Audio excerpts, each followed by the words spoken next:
Alright, so I've really been looking forward to telling this one because up to this point in my life, this was the most significant experience of my life. So this was 2 tabs, 300 UG. We had doubled up from the previous experience mentioned in the last video that took place in the winter of 2018. So we'd taken a couple of weeks off to let it drain out of our system for tolerance reasons, and then in January of 2019, we partook of this experience. This again involved my brother. You know, we'd kind of had a little bit of a spat, a little bit of an argument, and to sort of make amends and to sort of apologize, he was like, hey, why don't I come over and we drop some tabs again, have a good time. Okay, sure, why not? Come on over. So I drop them, and about 45 minutes go by as per usual, and the symptoms start kicking in. The first stage was probably what I would describe as an abbreviated version of the symptoms I had in the last video. Very primal urges, wanting to squeeze and crush things, sort of a very pumped up kind of primal kind of energy, wanting to clench my teeth. Then I began to see things a little sparkly, a little brighter, and so forth. Again, the symptoms that I mentioned in the previous video. Then it starts to escalate to the next stage, where I got the sweet spot that I had described in that video as well, where I got some very intense visuals, got very intense tingles and vibrations all throughout my body. I got that giddiness, that uncontrollable giddiness where you start laughing at things. Mostly you are laughing at the visuals you're seeing because they're entertaining, but you don't really know why. They aren't really objectively funny, but you just start laughing. So yeah, I got tracers, and I did all the things that noobs do when they first have these kind of experiences, like, whoa, look at that, woo. Things were very, very sparkly, very bright, just everything just like shimmered. And then started to get some fractals in my vision, and as the experience escalated, they started to actually take on form. One thing I do notice about LSD in particular, compared to visuals and in particular fractals that you might get on other substances like, say, shrooms, is that these are a lot more linear and a lot more crystal-like, or how you might imagine like snowflakes and water crystals form. They have that kind of pattern. As I mentioned in the previous video, the visuals you get on LSD in particular, they mostly look like as though someone has placed a lens over your eyes, and the visuals are translucent. They're still very colorful, but they're translucent. You can see through this lens and still see the real world, the sober world, but all your visuals are taking place like on this lens that's covering your eyes, so to speak. So this was still in the afternoon. There was still some sunlight coming in through the window, and I'm staring at my brother, who's sitting down in lotus position on the floor, and this is where things start to get really wild.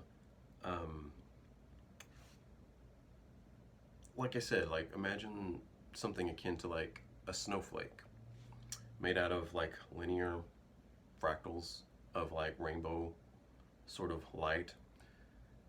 The colors in this fractal that I saw around my brother were mostly the warm colors, like a lot of pink and a lot of orange from what I remember, and some of the other colors too, but it started to form around him where he was like in the center of it in almost a smooth circle, and then it was around that where all these crystalline fractals started to emanate out in what looked like what you might compare to a snowflake when you zoom in on a single snowflake. And then it starts to spin clockwise, and it starts to spiral. And what I notice is that as these crystals are emanating out from this image of my brother in the center, other basically replicas of that same fractal, that same snowflake looking fractal, start to emerge, and it just forms this swirling pattern where almost like bubble replicas or smaller snowflakes are emanating off of this large snowflake in the center, and in the center of that snowflake is again the image of my brother seated on the floor. And as they are emanating outward from the center, they grow in size, and they just kind of float off out of the field of my vision.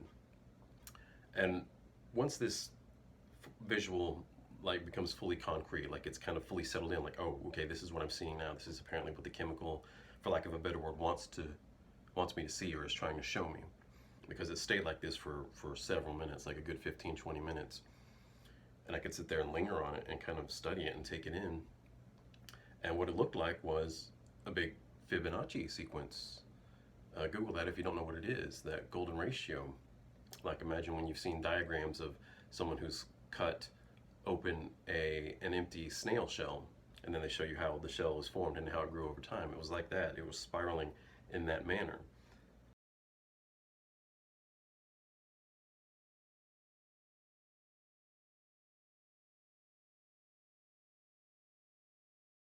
And then what I also started to notice as I would kind of zoom in and pay attention to the details of this visual is that as these smaller snowflakes are kind of breaking off and spiraling outward from the main one in the center that was wrapped around my brother, and they start to blow up and go off outside of the field of my vision, I noticed that those, because they are replicas of the original one in the center, each one of those crystal fractals in the center of it has a replica of my brother, also seated on the floor of this bedroom. So it's like the original fractal in the center that represents this world, this universe, where my brother is sitting in my bedroom on the lotus position on the floor, is replicating itself in this Fibonacci sequence and spiraling outward and just going outward, just on and on and on, perpetually replicating without end.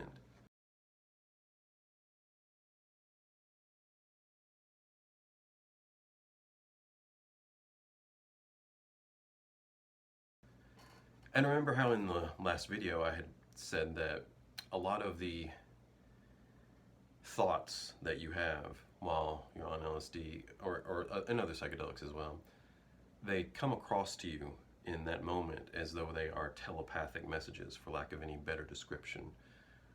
Obviously, they're just intuitive thoughts. It's your own thought process happening, but because the chemical is sort of interfering with how your thought process normally happens, your own thoughts are being received by you, or I guess by your ego, as though they're coming from something else. That's the way it feels like. So it feels like the drug is giving you telepathic messages. And what I got out of this was this very distinct impression, this very clear telepathic message. Again, it wasn't in audible words of human language, but it was just in like very clear, distinct thoughts with a very affirmative feeling to it, because that accompanies these thoughts as well. That's why I describe them, I guess, as telepathic messages, because sometimes, I guess when they are, quote, correct, there's this very strong sense of affirmation that comes with it. A certain sort of vibrational frequency, if you will, a certain sort of tingle with it that is very positive and very affirmative, even if the thought that you're having is itself not pleasant to you, the implications of it are not pleasant to you, you get this like positive reinforcement in your bodily sensations and in your emotions, almost as though the drug is telling you, yeah, that's the right, you got that one right, that's correct. All right, so now on to the next lesson. And if the telepathic message that you're having in these moments is not correct, you get the opposite sensation. You get, at least in my experience, you get very negative, cold, fear-based sensations running through you, like, no, that's not it, try again. Again, even if the thought that you're having at the time is something that you want to be right, you wish were the case, but it's like the chemical is telling you, no, sorry, still incorrect. It doesn't matter if you want that to be the case or not. You didn't get this one right. Try again. Think about it again. But anyway, so this was one of those moments where I'm watching this visual happen around my brother of like this fractal, this snowflake fractal forming around him, and then it spirals and creates this Fibonacci sequence of replicating itself, just endlessly replicating itself and sending these replications or parallel universes, other dimensions, sending it out into the universe, into infinity. And that was the impression that was coming across to me, was that this is what you're witnessing. You're witnessing the multiverse in action, the universe constantly replicating itself into infinity, producing parallel dimensions. And another such telepathic message that I got while having this thought exercise, observing this around my brother, was that this whole thing of it spinning like a ball, or like you might say, a stone. I just remember getting this very, very vivid impression of this was linked to the ancient Greek myth of Sisyphus, which, if you're not familiar with that myth, it's this guy who was punished by the gods by forever rolling a stone up a hill. And no matter how much he rolled it, no matter how long he rolled it for, he never reached the top. He just kept rolling that same stone over and over again for all of eternity. And there's certain, philosophical musings that have been developed around that myth. One in particular that has become really popular is that one must imagine Sisyphus finding a sense of duty, and that's how he copes with the endless rolling of this stone, is that he sort of develops this sense of duty around it, and so one must imagine Sisyphus happy. I just remember that's how that particular musing ends, that's often quoted around the internet with memes about Sisyphus, is that one must imagine Sisyphus happy because he eventually came to terms with his situation, and he finds a sense of duty in forever rolling this stone. But what I got was this impression that, no, what you're witnessing right now, this is what is meant by the Sisyphus myth. Now, that's not to say that the ancient Greeks who first came up with this myth meant this, that they had this in mind, a psychedelic experience or some sort of analogy for the cosmos and how it works. I'm sure the myth has multiple applications as an allegory. But the impression that I was getting at this time was that, this is part of how the universe functions. This is how it produces parallel universes, multidimensional selves, and that has sort of subconsciously come through in various aspects of human artwork, human language, human culture, and human myth. And the myth of Sisyphus being a very accurate analogy for this phenomenon that you're witnessing, and that was what was at the heart of the myth of Sisyphus. It was not so much as a teaching tool for how to approach life and how to find meaning in life and all that kind of bullshit. It was more about that stone that's forever rolling without end. That is the universe constantly giving birth to itself. That is the mechanics of the universe constantly in motion and spiraling outward and producing an infinite amount of parallel universes, just onward and onward without end. It's this stone that just keeps rolling uphill for infinity. And I was like, oh, wow, holy shit. And like I said, that lasted for a good 15, 20 minutes. And yeah, that made a very, very distinct impression on me. Like, oh, okay, wow. Now, so moving onward, another thing that you should note if you've never had an LSD experience or any such comparable experience with other psychedelics, a lot of these substances, the trips last for hours. It's not like with stuff like Salvia or DMT where it's a very intense trip but compacted into a 10 to 15 minute space. These have a very slow build up to a climax, and then they sort of plateau, and then sometimes they will have peaks and valleys, especially LSD. It's actually quite well known for doing that. That oftentimes when you take high dosages of it, it will happen in peaks and valleys over the span of 6, 8, 10, 12 hours. You'll be peaking and tripping your balls off for a good hour or two, and then it'll dip, and then you'll feel the come down. But when you're in those valleys, sometimes the valleys are so low that you feel completely sober. Now, for a fact you're not. You know that other peaks are coming throughout the night. That's part of the fun of the chemical. But it's also very useful in that, once you trip your balls off and then you come down for a while, you have that good space of half an hour to an hour before the next peak where you can integrate what you just saw and think about it and reflect on it.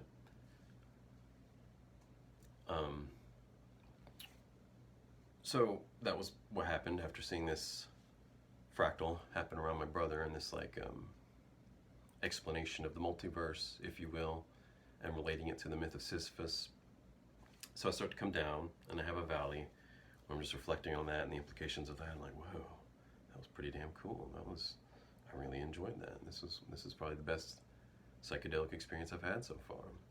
And I loved that effect of like that feeling of like student teacher, you know, sage disciple kind of dynamic that I was having with this chemical. So I sit there and I reflect on that for a bit. Since again I was in a valley, I wasn't really feeling high at the time, so I wasn't being entertained by all these visuals and other sensory experiences. So we got a little bored and we turned the TV on. And my brother is sitting at the footstool at the edge of the bed watching the TV, and I'm just kind of over there leaning on the wall by the window, also watching the TV from time to time, more reflecting on what I was just seeing and kind of bracing myself for the other peaks that are coming throughout the night. And by this time the sun was starting to go down, it was getting a little dark outside, and here we go, I'm starting to escalate again. I can feel another trip going on. And so I'm turning to my brother, and I'm starting to describe to him the visuals I'd seen in the peak that I just had, and more visuals start to kick in. But the point being that because I was telling my brother this, my concentration was once again focused on him, and I'm staring at him as he's sitting at the corner of this footstool in the same bedroom, and another visual starts to happen around him. It wasn't so much fractals this time. It still had that same kind of quality of like being translucent, where the colors were kind of, you could still kind of see through this visual and see the real world, but it wasn't fractals this time. This time it like started at the top of my vision and it scrolled down, and as it took on a more vivid form, these were like film strip reels. Like if you've ever seen that special effect in a lot of movies where it's like the film reel starts to slow down and you can see the individual cells of the film strip scrolling across the screen. So it does that, and again centered around my brother, where like he's in the very center of my vision, and so there's this one film cell that's like right in the center of my vision, and that's him sitting at the corner of this footstool, and then a replication of that in each one of the cells of this film strip that's scrolling down my vision. And then another one appears on the side of that, like to the right of it, and another one to the left of that, and then yet another one to the right of the right one, and yet another one to the left of the left one. So there's about 5, and then it went on to be like 6 or 7, completely spanning the entire field of my vision of these film strip reels scrolling down. Each one of them a replica of that exact same scene, of just my brother sitting at the corner of this footstool watching a television.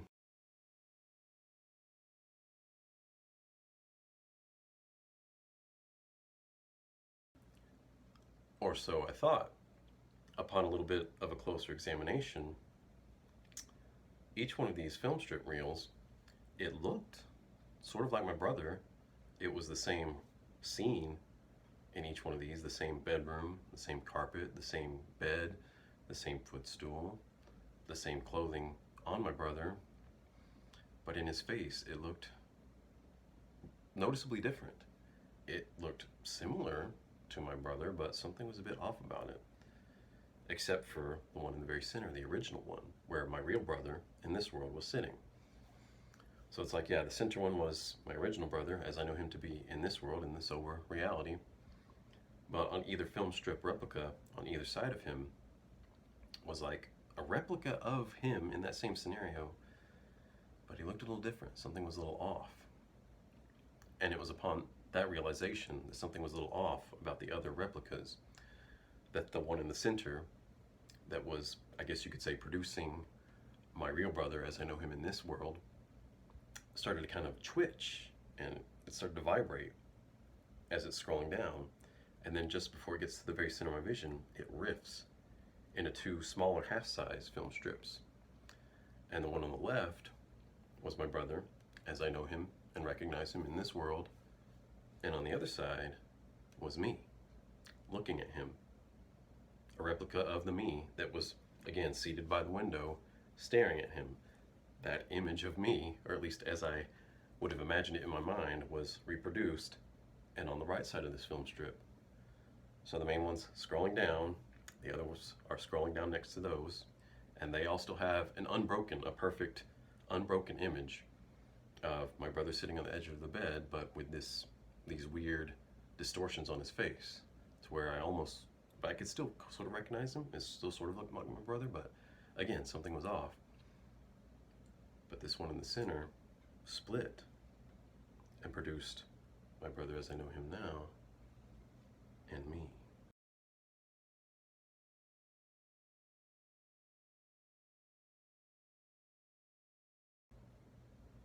And it's like once I gave into the implication of this, boom, one of those affirmations happened, and this telepathic thought process starts to happen, where it's like, oh, remember that multiverse we just showed you in the previous visual, where the fractals were spiraling off of your brother and producing the multiverse?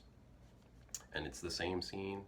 These are parallel, dimensions with parallel versions of your brother in each one of these, and a parallel version of everything in this world in each one of those new universes that are spiraling off of the original in the center. So yeah, remember that we were showing you how there's a multiverse and parallel dimensions. Well, now what we're showing you is that in each one of those other countless millions of other parallel universes, you and your brother are one and the same person. And it's only in this one universe where you exist, where some sort of glitch, for lack of a better word, happened, and it split you two souls, for lack of a better word, into two distinct people. And that's what you're seeing here. What the fuck? That makes no sense. First of all, I'm the oldest, so I'm the original. It wasn't like we were born, months apart. I'm 5 years older than my brother. We don't really look that much alike. I mean, we look like we're related, but you can never confuse the two of us. We're not the same height. We don't have the same skin tone, same eye color. We don't really even have the same person or similar personalities. Our interests, I guess there's a lot of overlap in that. We don't have any problem having good long conversations about topics that we're interested in. We seem to have a lot of overlapping interests. But even our thought processes and how we interpret things and react to things is not the same. It's not even similar enough to be confused. We're two very distinct people.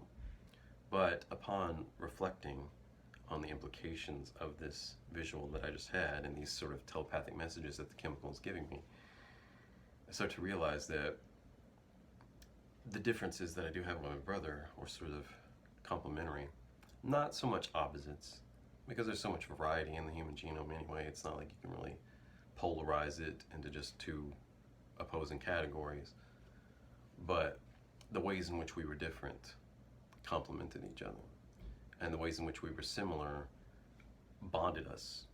Like, we got along and had fun with each other over the things that were similar, because a lot of people have similarities with each other. That doesn't necessarily mean that they like each other or get along with each other or have fun with each other. You put two boring people who like to read books together in a room, and all they're gonna do is sit there in silence and read books and bore each other. That doesn't mean they're gonna bond. But for me and my brother, the things that we do have in common are what bond us and what we like to socialize with each other about. And the things that we don't have in common are often what complement us about each other. Like where the areas where I'm weak, he's strong, and vice versa. So, it's something I never really sat and thought about. We've grown up alongside each other for decades. We've known each other, well, he's known me his whole life, and I've known him most of my life. Sans 5 years. So it was nothing I ever really sat around and gave a lot of thought to, the ways in which we are similar and different.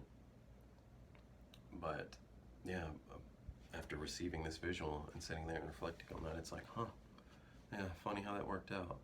That is sort of corroborative with the telepathic message I just received about this visual I just had. Maybe, like I said, it doesn't logically make a lot of sense to a sober mind that knows the details of both of our lives, but the message and the visual is very vivid, and the message seemed to be very strong, very assertive. Like, no, this is the way it is. We don't care if it makes sense to you or not. This is what happened. This is how it is.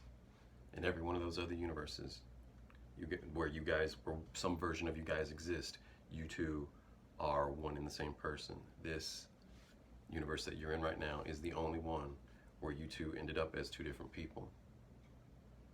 Some sort of weird glitch. No, it's not even weird, it's an inevitable outcome of the mathematics of the algorithm that's running the multiverse, that eventually you'll get these, I guess, bugs or coding errors. And just the luck of the draw, this was the one universe where when these little bugs happened, and it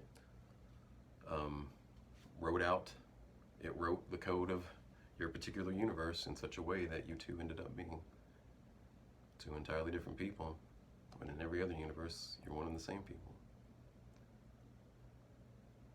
And then upon further hindsight and reflection about our lives, not just together as brothers, but also separately since we've been adults, even though, you know, we've moved away from each other several times, and for most of our adulthood we've lived far away from each other in completely separate states, sometimes even on completely different ends of the country. And nevertheless, our lives have kind of taken similar, not the same, but similar paths. And we're both very skeptical minded, I guess you could say, very divergent. Some of the aspirations we've had during our lives have been the same, even though we didn't discuss these ideas with each other to come to these decisions. We still made very similar life choices that brought us to similar points in life. And I'm not going to bore you with a lot of examples of why that's the case, because at the end of the day, they're mundane things. Neither of us have lived very extraordinary lives or very interesting lives that are worth telling, you know, worth kind of average schmucks in that regard. But just kind of in hindsight, it's like, oh, okay, when I was this age, I did this, and then this ended up happening. And when he ended up at the same age, he did this, and something very similar ended up happening. And not in some generic way. We're like, oh, everybody who reaches certain plateaus in age, well, not plateaus, that's not the right word, but everyone who reaches certain stages of life and enters certain phases of life with age, like when you first turn 18, and then you first turn 21, you can drink, and then you first turn 25, and then you first turn 30. And so everybody has, you know, transitions in their lives, and there's a lot of overlap. That's not what I'm talking about here. I'm talking about way more specific, way more correlative, a lot more similarity. So that weirded me out. That was like, that put me into some existential crisis. Like, oh, huh, wow. Especially since the way the visual was produced to me, you know, though this was not overtly communicated to me in the telepathic message, the implication of how the visual was set up was that me in particular, between the two of us, I was the glitch. Because in all those replicas of the film strip universe on either side of him, this film strip way of illustrating the multiverse, because they obviously don't literally look like this, the multiverses. This was just an illustrative template. In each one of those film strip replicas, it was my brother sitting, it was a version of my brother sitting on the edge of the footstool. But the reason the face looked a little off, I now realized, was because it was his face and my face merged together. But this merger of the two of us in each one of these replicas, the merged us was in his position, not mine. It was seated where he was, doing the things that he was doing, not the things that I was doing. And so the implication there was that, all right, yeah, there was this little rift and it split you two into two, but he's closer to the original than you are. The implication seemed to be like, you're the glitch in this particular universe. And boy, if that doesn't fuck with you. Yeah. So we went through that peak, or where I did. Went through that peak and started to have another valley and came down. And at this point, the girl I was dating at the time, she showed up. She had to run a few errands, and she shows up, and I start telling her about, you know, in this goofball kind of way when you're tripping and you're high on acid and you're giddy. I start telling her in this goofy, half-assed kind of way the visuals that I was having and the implications thereof. You know, incoherent ramblings is probably what it sounded like at the time, because again, I was still very high. I was experiencing a come down, but I was still very much high. Just like, oh my god, I gotta tell you what I saw, you know. Oh my god, I saw the mechanics of the cosmos, the Sisyphus myth that you told me about. Like, oh my god, here's what it really means. And she just kind of had this cheesy, like, kind of shit-eating grin on her face, like, okay, that's cute there, kid. So, you know, that was what it was. But the point being, like, I was having a come down, and I was being more introspective and reflective of the two trips that I just had during these peaks and the implications thereof. So I was in this moment of integrating it. And this was a very long-lasting valley or come down, and I came down so much that I entered one of these stages where I felt completely sober. Now again, at no point did I lose sight of the fact that I was definitely not sober at all. I knew during every moment of this 8 hours that I was still very much under the influence of a psychedelic. But I felt completely sober. And the way your mind can operate in those moments, in those valleys, it can operate the way it's operating, like if people are talking to you and your functionality. These are one of those moments where you can kind of go out in public and no one can tell. Your eyes aren't dilated, you're not acting giddy, you don't feel high at all, even though you know you are. You know that other peaks are still coming as the night progresses. But during this valley, it was amazing because this was my first time experiencing that. I'm like, wow, I feel completely sober and rational and logical right now.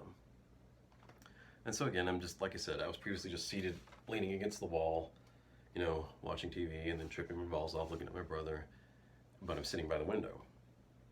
And so, so as I'm having these moments of contemplation and I guess sort of existential crisis, given the implications of what I had just seen and been telepathically told, I stand up and turn around and start staring out this window. Now, by this point, the sun had gone down and it was pitch black outside. And so that gave this window a very reflective quality, as you all well know. Now, let me also state, before I continue, I was, at this point in my life, already familiar of the phenomenon known as psychomancy, which is that if you stare long enough, if you concentratedly stare at a reflection of yourself in whatever surface, some people report doing it in their reflection in water, some people say they do it with mirrors, and like occult people talk about doing it with a dark mirror, a black mirror, things of that nature. But whatever the medium is for which your reflection is being produced, stare at your reflection long enough that it puts you into sort of a hypnotic trance, and then you start to have visuals. You start to hallucinate. And this is, you know, this is a phenomenon that is reported from people who are completely sober. There were even, like, you know, not really scientific studies done, but I remember in particular there was this psychiatrist named Raymond Moody, I believe was his name, who with his one-on-one clients, he would do a lot of experimentation with that, especially clients who experienced sudden losses of loved ones and didn't really get a chance to grieve properly and to say goodbye. He would experiment with them using this psychomancy method of having them, you know, stare at a reflection of themselves long enough to induce a hallucination of, I guess you could say, the ghost of their departed loved one, and they could have like an interaction with it and kind of say their goodbyes, and then that helped them, psychologically speaking, get over the grief of this lost loved one. And then I hear of like occult practitioners. There's one in particular, his name is Carol Runyon. You can YouTube some of his stuff, and he also has a podcast called The Hermetic Hour, and he swears by this psychomancy stuff. He says, like, yeah, you get a black mirror, completely black surface, maybe like obsidian stone or something, and you sit in a dark room, dimly lit with candles, and you draw your sigils and you say your incantations, and then you're staring at your reflection in this black mirror, and when you do the incantations, boom, the spirit or demon or God or angel or whatever you're trying to summon will appear and will replace your reflection in the mirror. I've never tried any of that stuff myself, but I'm just saying I was aware that the phenomenon existed at this point in my life. So I, even though I felt completely sober and rational, still very much under the influence of a psychedelic drug, I stand up, turn around, I'm looking out this window that on the other side is completely dark because it's dark outside, and as such has given my side of the window a reflective quality. Again, translucent, you can still see through my reflection to see the darkness out there outside, but again, a reflection of myself was also still in my vision. I'm not paying attention to my reflection though, I'm just not even really paying attention to what's outside the window either. I'm just thinking at this point, reflecting on the two trips that I just had and trying to integrate them and make sense of it all. But no doubt that intense thought kind of put me into a zone, a sort of state of mind, I guess you could say. And basically, I guess some sort of psychomancy happened here, because I'm staring out this window and seeing the blackness outside, and the wind was slightly blowing, so you could see some of the shrubbery and stuff out in the yard kind of blowing back and forth. The moon was not out, and we don't have any street lights in that area.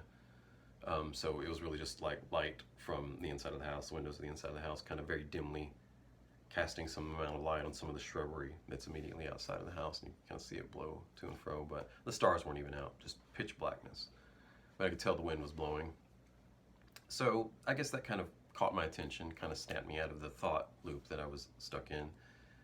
And I start to watch the shrubbery blow back and forth, and that kind of made me pay attention more to what I was seeing looking through the window. And I notice that the black backdrop starts to take on some visual effect.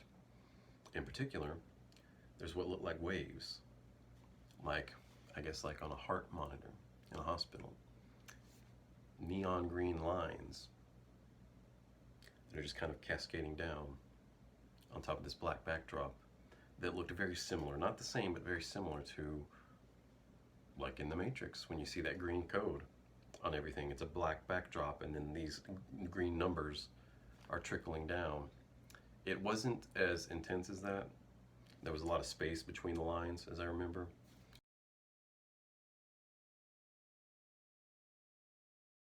But it was green, neon green, kind of like the numbers in the Matrix on a black backdrop.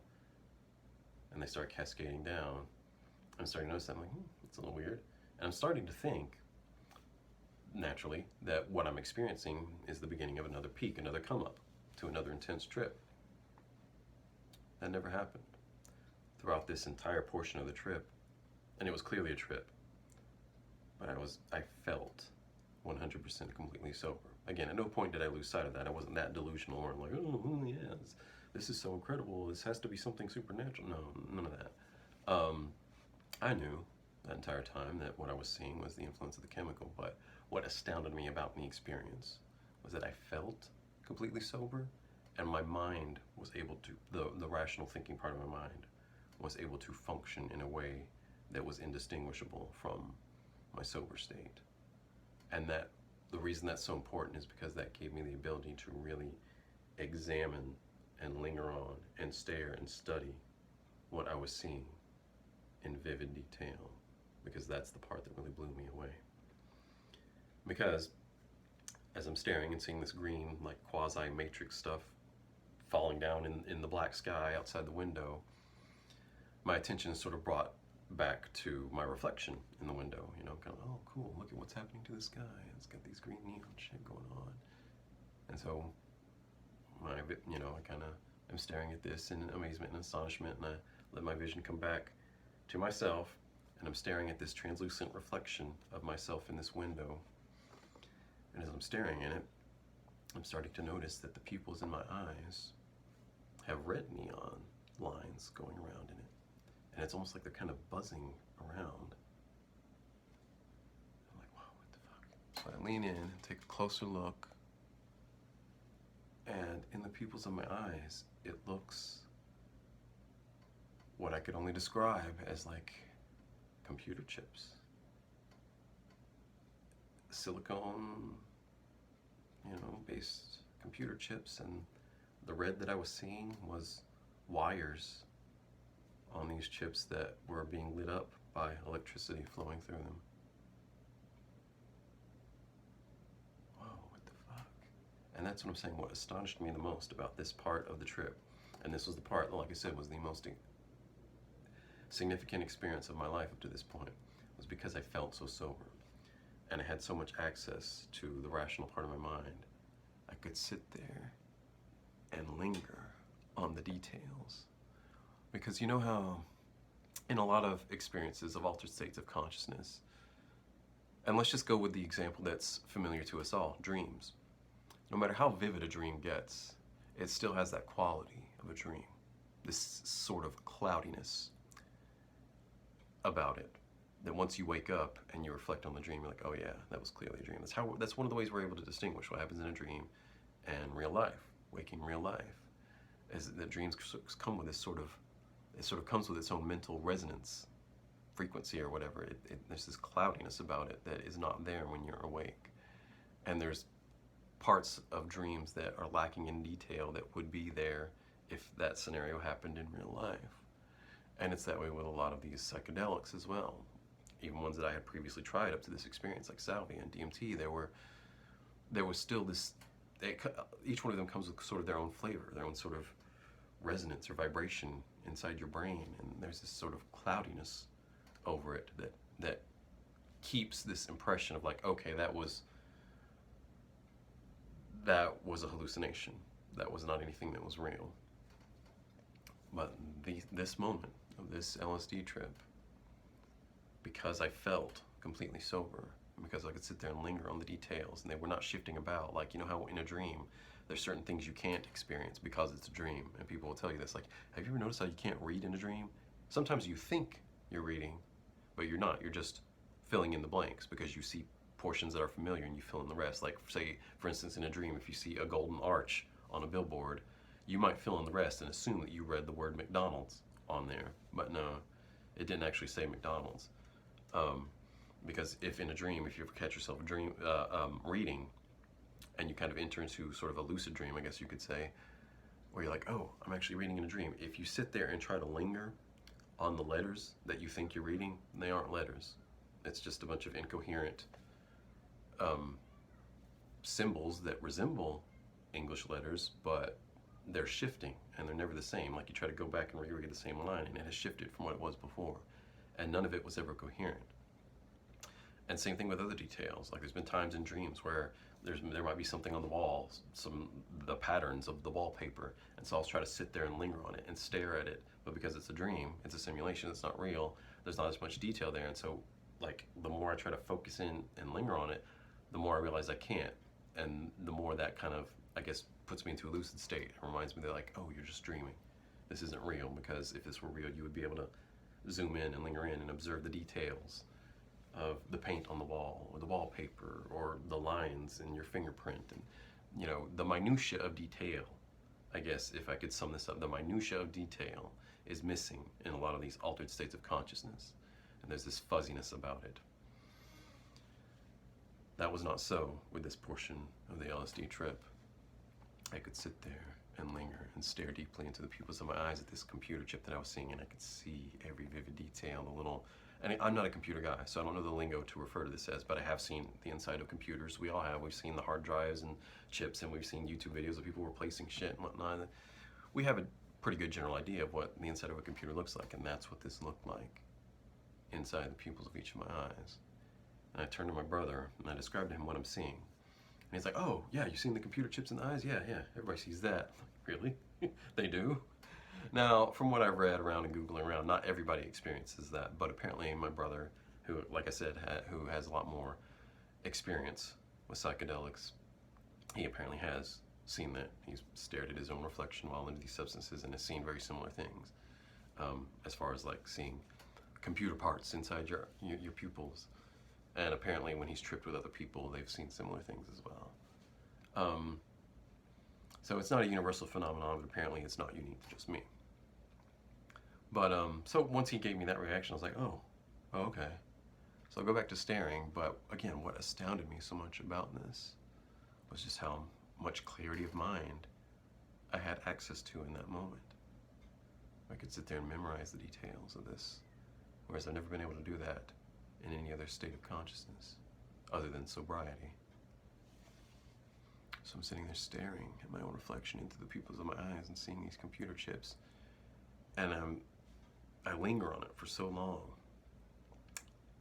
just fixated on this one image of staring at my reflection, my translucent reflection in this dark window, that my own human face that was covering my pupils started to vanish. It started to slowly fade out.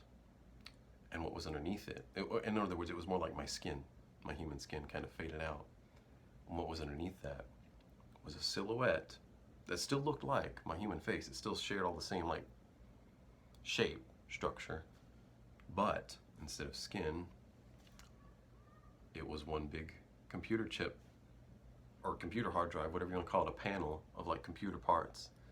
And the way the parts were arranged were such that it resembled the shape of this human face that is speaking to you now.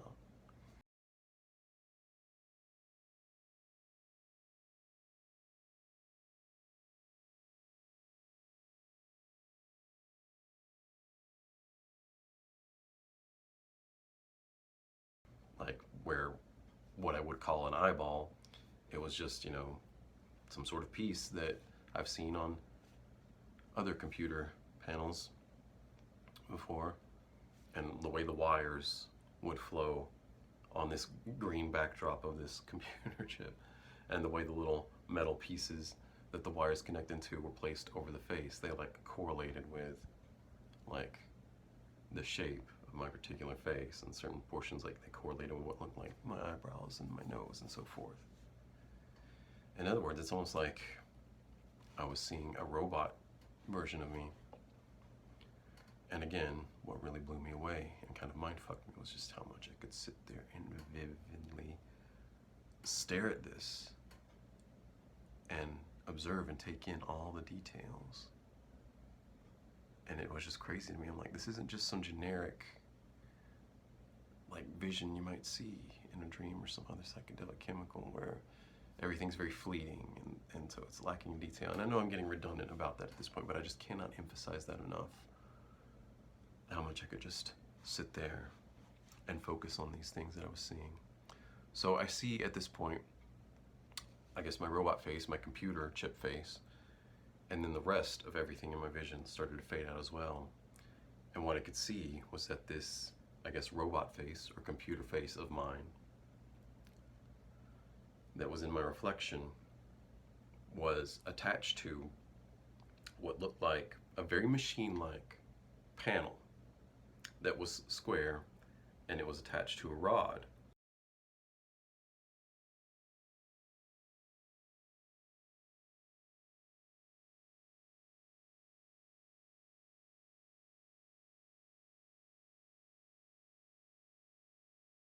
And that rod was attached to a cylindrical kind of wheel or gear. It was very, very similar to those old school type of like film projectors. If any of you have seen those, I don't even know if those are still a thing these days, but I just remember being in elementary school and a lot of the teachers would use that to, you pull down the sheet over the blackboard and then you set up the film projector, and then she's got her little clicker and you put the cells of film into the slots, and then you click it and the thing would spin around and it would show you, a projection of what was on that film cell as it clicked around in a circle. You can Google one of these things, or maybe I'll throw up an image right here of what I'm talking about.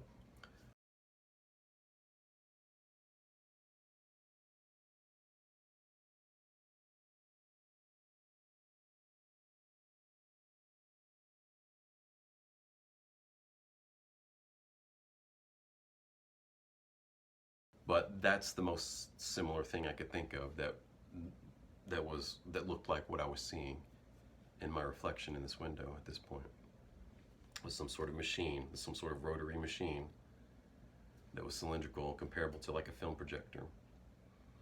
And each one of the segments of this cylinder had a rod coming off of it with a square panel, and the one that was right here in front of my face, again, had the computer image of me, like my computerized robot face, on this panel, and I could notice there were other panels right behind it, stacked almost like a deck of cards, forming this cylinder. And it was almost like it would spin, like, I guess similar to Wheel of Fortune. Like, it was almost like it was stacked all the way around, but it had stopped here to show me my face, my robot face. Or, again, if we're going back to telepathic messages and implications, the implication I was getting at this moment, this intuitive impression, was like I was seeing the computer chip that was generating this, the human me that I know myself to be. And it was like once I had that kind of realization or epiphany in my mind, the thing became animated. What I was seeing in this window became animated and started to play out like a movie. This cylinder thing with all these panels stacked up on it started to spin around and around and around and around, and then it just started to slow down and it randomly stopped on another panel that again had a computer chip on it that was structured in such a way that it kind of resembled a human face, and then slowly fading in was another face that again resembled mine, the face you're seeing here, in shape, but in detail it was what I could only describe as a dragon version of me. It was wearing the same clothes I had. It had the same hair I had, which, you know, pretty much all my adult life I've had long hair like this. And I honestly can't remember that night if I had it tied up or not, but they had my hair, same color of hair, my same shape of eyes, everything matched, size, structure-wise, but the skin on this image of me was purple and scaly like a reptile.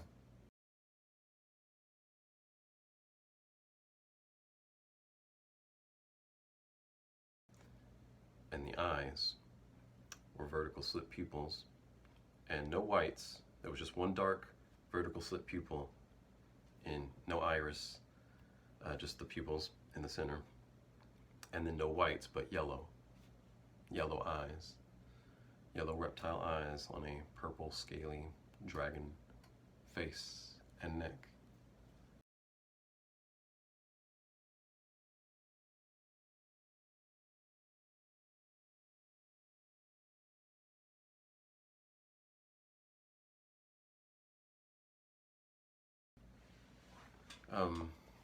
Didn't have reptile teeth though, still had, you know, I guess human teeth. But this was, I mean, you talk about mind, folks, because I'm seeing this thing appear before me as it faded in to my vision. And like I said, I could just sit there and linger at this thing. And it's not a thing because it was me. It was my reflection in this mirror. It emulated my movements, turned its head with me, it blinked when I blinked.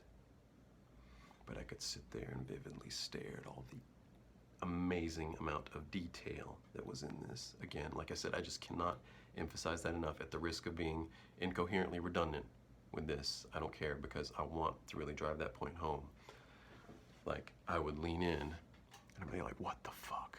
As I could see that in the reflection, my eyes were reptile eyes, vertical slit pupils with yellow.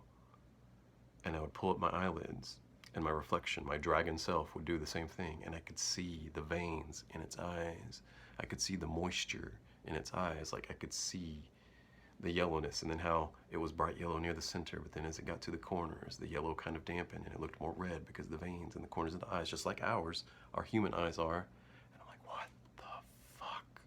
And then I could see how the vertical slit pupils would dilate with, you know, different exposure to light. And they would widen and they would narrow. What the fuck? And I could sit there and linger and see even the individual scales that were making up the skin on this face of mine, this dragon self of mine that was now in the window.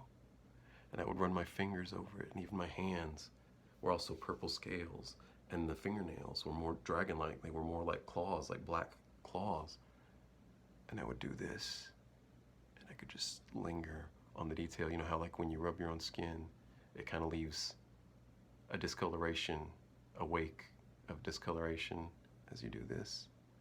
And it was doing that on this purple dragon skin. And I could see how the scales like glimmered and kind of shined like reptile scales do. And that just blew me away. I had never encountered that kind of detail. And what really fucked with me was the fact that this, to me, this was something completely new. Up to this point, I had just assumed that everything I was experiencing on these psychedelic states were just, you know, apparitions of my own mind, just products. You know, it was just the chemical giving visualization to things that were in my own mind, my own subconscious, my imagination, etc., etc. These were all just hallucinations, delusions, fun ones, but induced by psychedelics. These weren't anything that were that had any objective existence apart from my own mind. But this, I had no explanation for this. I had never seen anything like this. I had never held a belief that reflected anything like this. The amount of detail that I was seeing on this thing, on this reflection, this dragon me in this mirror that was emulating all of my movements. It's still, like, to this day, as I recall it in my mind right now, just kind of chills me to my core. And not over what I was seeing, because at no point did I feel any fear about seeing a dragon me in the window. I didn't feel any fear at all, but what chilled me was the implication that perhaps what I'm seeing, or at least some, maybe some of the things that I see on these psychedelics are not just products of my own individual mind. Perhaps there is something external to myself that's going on here, because I have no explanation for why I'm seeing something like this. I could explain why I saw Kermit the Frog when I took salvia. I've seen the Muppet Show at various points all throughout my life. Everyone's familiar with Kermit the Frog. I could see why my mind came up with Kermit the Frog in that visual. I could see why in the DMT visual I saw something that looked like Tron World. I had seen the movie Tron several times. I could see why it produced an entity that was a gorgon, like Medusa. I was familiar with the myth of Medusa and illustrations of Medusa and gorgons. I was familiar with that imagery. But this, what I was seeing right now, this was entirely 100% new to me. I had never seen anything like this, and I had no explanation for why I was seeing it like this, and why I was seeing it in such vivid detail, and why I could sit there and linger on it, and it wasn't shifting, it wasn't changing, it didn't have any cloudiness over it, like every bit as much as I could turn to my brother and look at him and linger and examine all the details about his face and his anatomy. I could do so with this dragon version of Donnie Jep that I was seeing in this window reflection. And as I'm just kind of reeling back in astonishment, that fades out back to the computer chip that was producing it, that was, I guess, was projecting this hologram of this dragon me. And the machine started to spin again. And it spun and spun and spun, and then it started to slow down, and then it randomly stopped on another one. Same thing, a new panel with a computer chip on it, arranged similar to a human face, and fades in another face that again matched mine in shape and size and everything, and symmetry, but this time it looked like pretty much exactly like the Na'vi aliens in the movie Avatar, made by James Cameron. And I say pretty much exactly like because this me that I was seeing, this Na'vi, blue, again, yellow eyes, but not vertical split pupil this time, round eyes, just like in the movie. The nose was more feline in shape, more cat-like you know, like in the movie. But it had fur. I noticed the blue was not the skin, it was fur. Again, much like a cat.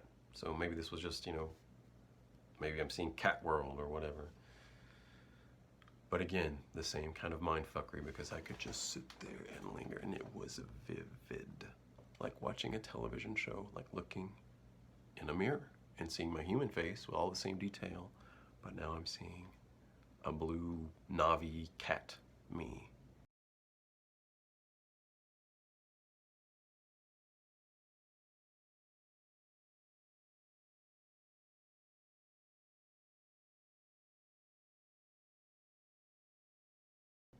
In the window. And again, I could rub my fingers over the fur, and just like you do when you pet a cat and you leave streaks in its fur momentarily until the hairs stand back up, it was doing that exact same phenomenon. I would run my fingers over my face and it would leave streaks in my fur until it slowly started to stand back up, and I could lean in.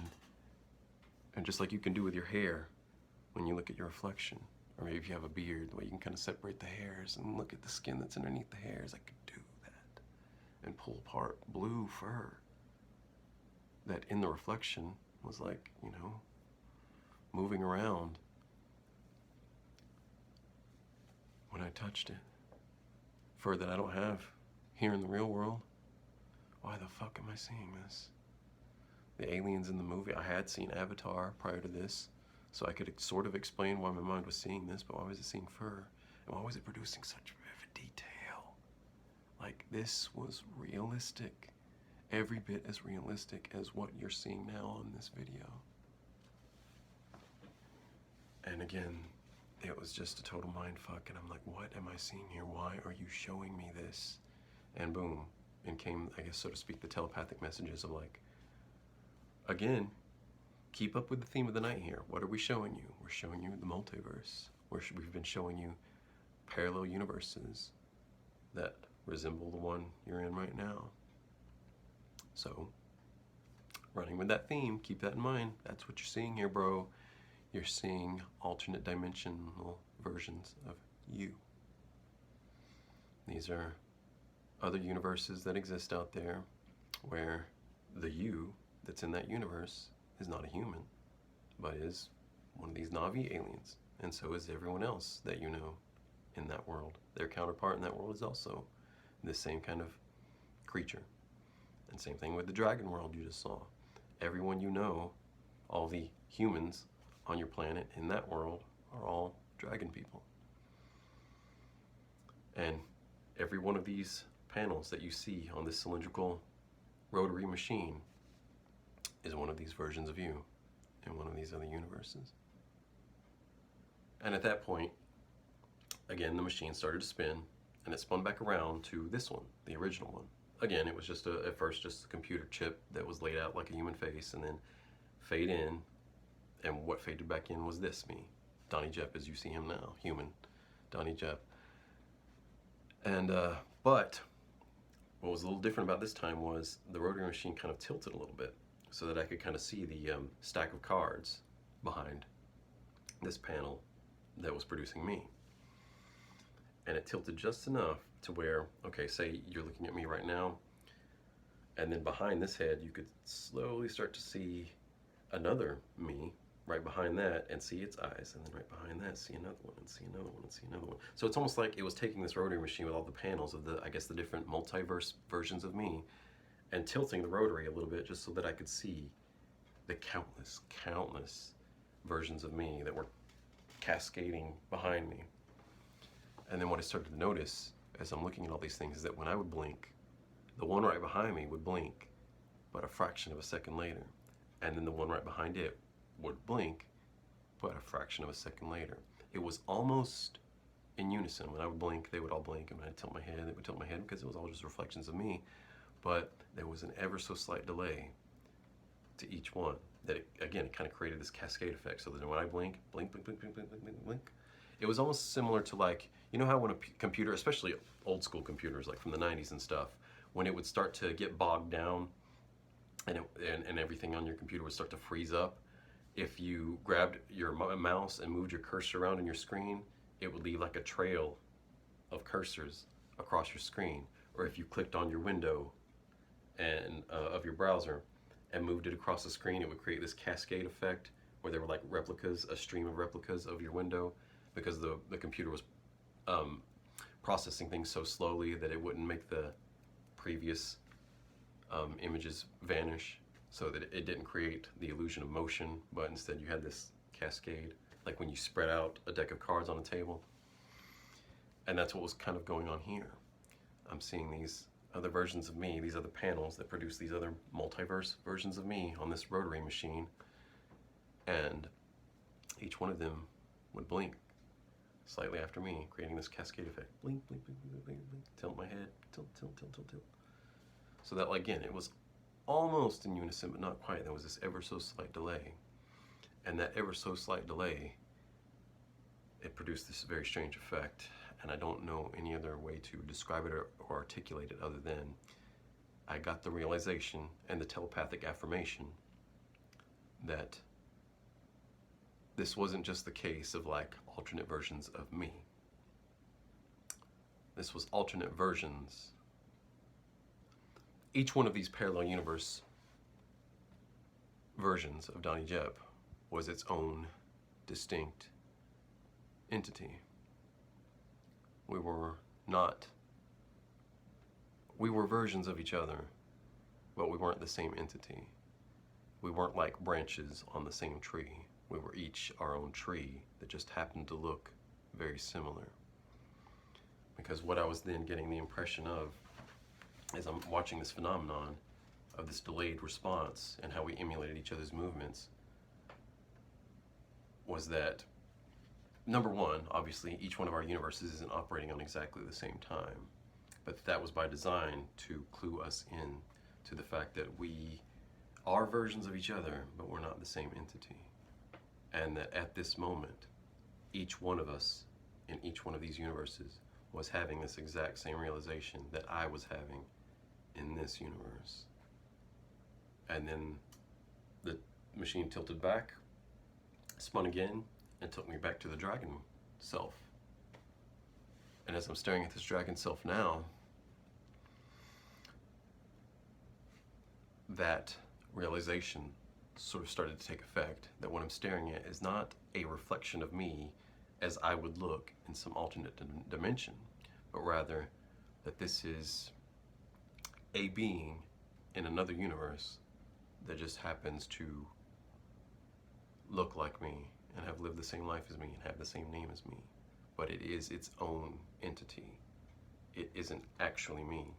Rather, it's a replica of me, if that makes any sense, if you get what I'm saying.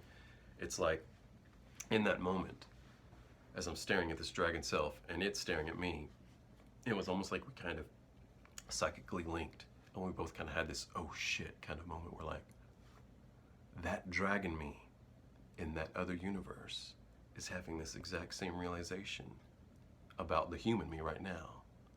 It, in its dragon world, took some LSD and started staring in the window, and it saw this human version of me, and that mind fucked dragon me because it had never seen anything like it before. It had never seen a human version of itself before, a monkey version of itself.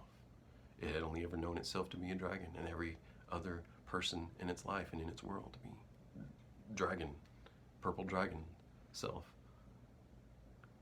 It had never heard of, and I know my terminology is going to get jumbled here because the terms I'm using describe humans, but it had never encountered an anthropoid bipedal monkey. The concept of that before, just as I, the human, Donnie Jep, had never encountered anything like this dragon humanoid before, especially one that was basically me. It was a version of me in that universe. And at that same time, that dragon version of Donnie Jep was looking back at human me in its window and was having this same oh shit moment. And then it was having the same trip of the rotary machine, which itself was just an analogy. The rotary machine was not, that's not how things actually operate. I'm not saying that there's some rotary computer out there in some objectively real, original world that is operating the mechanics of the universe. It was an explanatory tool. It was to give form to the idea for explanatory value, because the chemical was communicating this message to me in the best terms that it could. But nevertheless, what it seemed to be very insistent on affirming to me is that, yep, what you just concluded, you got that right. These aren't all you in the way you first thought that when we showed you this. These are just replicas of the same base program, you might say. In other words, it's more like the chemical was showing me through this effect of psychomancy in this dark window. It was showing me that you, Donnie Jeb, are in a computer-generated simulation, and you, Donnie Jeb, are a sim. This world, this life, this phenomenon that you think is reality is more akin to like Sim City, and you are a sim.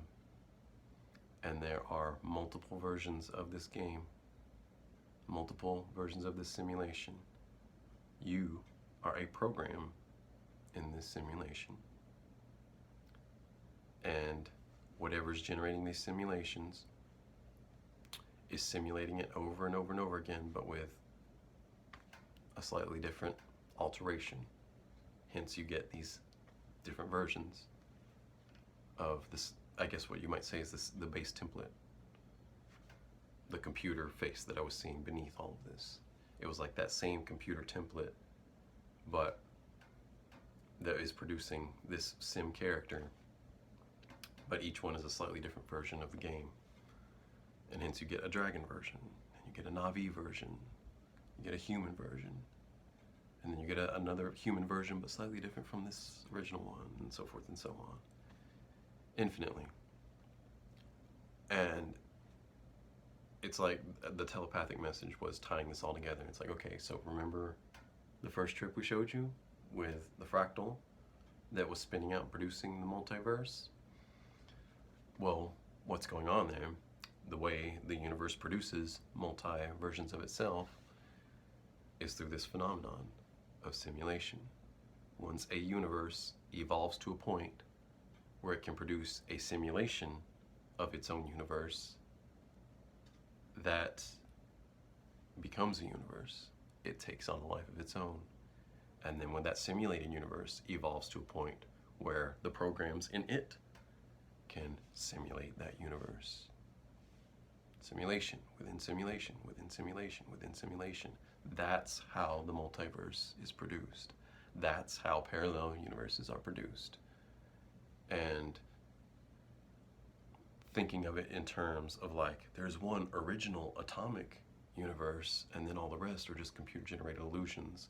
It's almost like it was telling me like, that's the wrong way to think about it. Because, for lack of a better word, I'm going to say to us, in reference to like the intelligence that I was experiencing that was communicating with me through this LSD in my system, it's almost like they were saying to me, from our perspective, there's not a distinction to be made there. And the way that you think of like, or prior to this trip, the way that you always might have thought about the idea of parallel universes in multiple dimensions. Like, even though this is how they are produced through computer simulation, and simulated. To think of it as one original universe that produces a bunch of fake or simulated universes is the wrong way to think about it. Because to us, they're all real or all fake. It doesn't matter, because that's an arbitrary distinction that you, the program within the simulation, came up with. That's your error because of the limitations of you, because you're a program within a simulation. So your mental functions have their limits. And to you, you make those distinctions. You think of it as like, okay, well, you know, if that were the case, there'd have to be one original atomic universe made of real matter, a real world, and then it produces a bunch of fake worlds once it reaches a level of technology where it can replicate a universe. And it's like they, whatever this was that was communicating with me, whether it was my own mind under the delusion of LSD or whether it was something that objectively exists in the out there, if there is an out there, it was like trying to drive that point home to me of like, that's not the right way to think about it, dude. They're all real. Each one of them is just as real as the next. And there's not some original universe that's generating them. It's more like it's a causality loop. It's like we showed you in the first one, how there's one in the center and then they all continue to spiral out and bubble out, and it's like the one in the center gives birth to all the rest of them, and then they become their own universes, and then they start birthing other universes. And that's the appropriate way to think about it. It's, you might think of it as like, oh, the simulated ones are fake, and there's only one that's real. But to us, they're all just as real, or just as fake, just as simulated. If there is some original atomic universe at the starting point of all of this, it's, to us, it's just as simulated, because it doesn't exist in the same sense that we do. And on top of that, you're kind of committing the error of thinking about this in a linear way, a cause and effect way that's linear, when we showed you in the first trip that it's not linear. It's a Fibonacci sequence that spirals outward. So it's not a flat circle either, like Nietzsche would say, but it is sort of this causality loop, if you will, where each universe was produced by a prior universe, produced by a prior universe, produced by a prior universe, produced by a prior universe, and there is no end to that chain. Because we think that way, because we have to experience linear time, because we are in the simulation and we are products of the simulation. And wow, as if that wasn't just a shitload of like, all right, have fun trying to process this. We're going to dump it all into your lap in this one moment, and here you go. We're going to shake up your entire perception of reality and your worldview and your existentialism. You know, have fun with that. That was a real mindfuck. And again, especially because during that entire part of the trip that I just described, I felt, I know it wasn't, but I felt completely sober, completely rational. And I could sit there and linger on these things that I had no explanation for why, if this is all just a hallucination produced by my own mind, why is my mind producing this shit? And in this way, with this level of realness to it, and it's producing things that I've never encountered before, that I don't have in my lifespan, in my memory banks.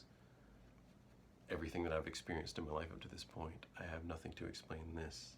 I could explain the other psychedelic trips as being just a product of my own mind. This one I could not. And so from that point on, I had to really reassess how I was approaching this. I couldn't just be a naturalistic, materialistic atheist in my approach to this. I had to be a little more open-minded. Even if I was completely, maybe I still am, completely mistaken, completely delusional about it. And maybe it all is just a product of my own mind, given visualization through the power of this chemical, but it doesn't come across that way when you experience it firsthand. It comes across to you as though it's something objectively happening outside of you, and with enough realness, enough vividness to, it's persuasive. I mean, we can question that. We can say that. We can speculate and say like, oh no, that was just a hallucination produced by your own mind. But if I do that, then for the sake of consistency, I'm obligated to question this reality as well, because they had the exact same degree of realness and vividness to them. This experience is also chemically induced. Your brain is a chemistry set. Your sensory data is chemical phenomenon. Everything that you're experiencing here is a chemically induced experience.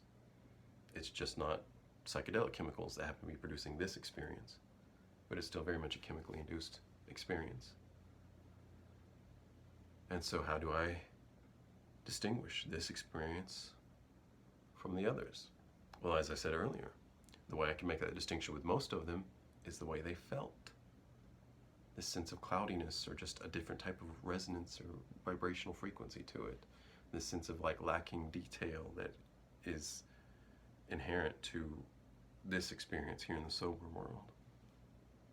But with this part, this last part of this LSD trip I just described to you, with the whole psychomancy thing, that felt every bit as real. There are no aspects of that experience that make it distinguishable from the realness of this experience. They were equally real in how they felt, and how they looked, and how they sounded, and how I could process them and experience them. And so while it certainly is possible that they were just a pure hallucination produced by my own mind, like I said, for the sake of consistency, I must hereby question the realness of this world as well. And is this not also a hallucination or a simulation? Because both were equally real, at least in the way that I experienced them. So, that was my first peer down into the rabbit hole. But boy, oh boy, did I not know how deep the rabbit hole really goes. It gets deeper and deeper and deeper. And we'll talk about that next time.